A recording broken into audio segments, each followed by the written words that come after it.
So today I want to talk about something else that I feel goes along with walking the narrow way, something that's not easy, something that goes against our natural instincts, but it's something we need to do if we want to be like Christ because he modeled it and he talked about it all the time.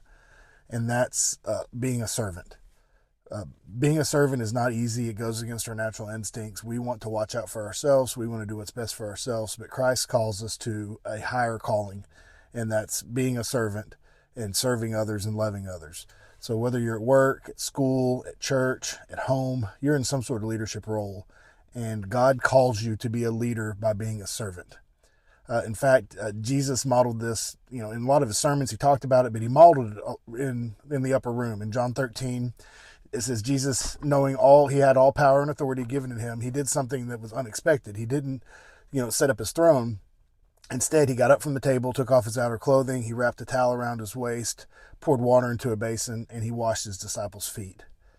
And that's just a great model of, the King of the universe, God's only Son, getting down and washing the feet of his disciples. And then after he washed their feet, he said, now that I, your Lord and teacher, have washed your feet, you should also wash each other's feet. I have set an example that you should do as I have done. And so we should follow that example too. Jesus isn't just doing this as a symbolic gesture. Yes, it has some symbolism to it, but he's doing it as an example to model for us to follow. And that's what true kingdom leadership looks like. It's being a servant. It's putting others ahead of yourself. Jesus didn't grab a napkin and tuck it into his shirt and ask his disciples to serve him. He grabbed a towel and wrapped it around his waist and prepared to serve. And a lot of us, we kind of expect to be served. It happens in church all the time. I see people that come, they just come, they want to be fed, they want to sit in a pew, they want to sing a few songs, get spoon-fed some of the word, go out to eat somewhere where they're served again, only this time physically. It's just a refilling time for them. And there's nothing wrong with being fed and being pampered. I like to go on cruises. My family likes to go on cruises. We go on one a year. And that's part of the nice part about going on a cruise is that you get pampered a little bit. Your room's cleaned each day. Your meals are made for you. You can sit on a beach. People come and take your food and drink order. It's very relaxing to get away from the toil of life for just a little bit. But that shouldn't be the norm. And the same thing in our church. It shouldn't be the norm that that's all we ever do is go and get fed. We need to do some of the feeding ourselves. We should be serving others, finding ways to serve, because then we can truly appreciate those times when we do get that rest and we do get to be pampered a little bit. So recently I talked at a National Junior Honor Society induction banquet.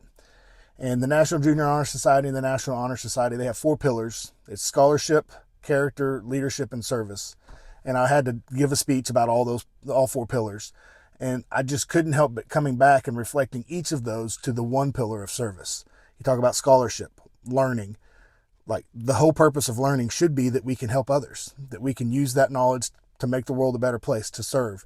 Leadership should be about leading others and helping them. Character shows how we treat other people. And of course, service is the bedrock and the foundation of all the others. Everything meaningful in life and in faith is built on serving others and being a servant and loving others. And we're called to love God and love our neighbor. And love is not just a feeling, it involves an action and a sacrifice. And that's what true service is. It's love put into action. Philippians 2 says, do nothing out of selfish ambition or vain conceit, rather in humility value others above yourselves.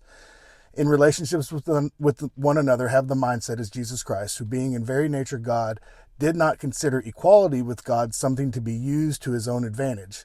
Rather, he made himself nothing by taking on the very nature of a servant. So that really wraps it all up, that Jesus, the Son of God, instead of using that to his advantage, became a servant and gave up his life for us. Jesus didn't have to choose to serve.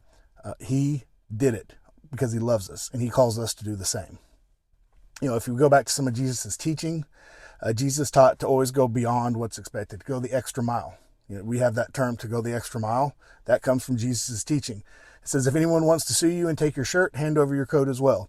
If anyone forces you to go 1 mile, go 2 miles with them. That's Matthew 5:40. And that's go the extra mile. That's what Jesus is saying. In that culture, in that time, a Roman soldier could legally force anyone to carry their gear for a mile. But Jesus says, don't just go the mile. Don't just comply. Go above and beyond. Serve in a way that's surprising to others, that they see that you're doing more than what's expected. That's what being a follower of Christ is. That's what's living in the kingdom and being a part of the kingdom is life. It's undeserved grace in action. And, we should ask we should not ask, what am I going to get out of this? Because we know what we're going to get. In Matthew 25, Jesus said, whatever you did for the least of these brothers and sisters of mine, you did for me. In Acts 10, an angel told Cornelius that his prayers and gifts to the poor have come up as a memorial offering before God. So we know that when we're serving others and we're doing those things, we're offering up worship and service to God, and we're storing up heavenly treasures. We know what we're going to get in the long run. We don't need to ask what we're going to get temporarily here. Service isn't always glamorous. Sometimes it's quiet. Sometimes it's thankless. Often it's inconvenient. We don't want to do it, but we should. Because the little inconveniences we do serving others is nothing compared to what Jesus did after he washed his disciples' feet. Mark 10:45 says, for even the Son of Man did not come to be served, but to serve, and to give his life as a ransom for many. The next day after he washed their feet, Jesus was arrested and tortured and killed. The ultimate act of service was Jesus on the cross when he gave everything for our sake. If he did that, if he can give up his life, if he can suffer through that, then what can we do? Well, we can do a lot. We can help others. We can find practical ways to serve on a daily basis. So we can find lots of ways to do that. At work, encouraging coworkers, staying late to help somebody who needs some help, finding ways to do things before you're asked. Same thing at home, doing a chore that no one else wants to do without having to be asked. If you're a student and you have other friends that you see or people that need some help, lift them up. At church, find something that fits your spiritual gifts that you can use to help the body of Christ. We'll probably do a video about spiritual gifts later on, but find a place that you can plug in and work. John 3:31, 1 John 3:31 says, do not, little children, do not love with words or speech, but with action and in truth. So John is calling us there to do something. Don't just do it with speech or with a feeling. It's action. Service is love with the sleeves rolled up. It's doing the work that needs to be done. So this week, I encourage you to find a way to serve. Roll up your sleeves, wrap the towel around your waist, and help somebody who needs it. God bless and have a good day.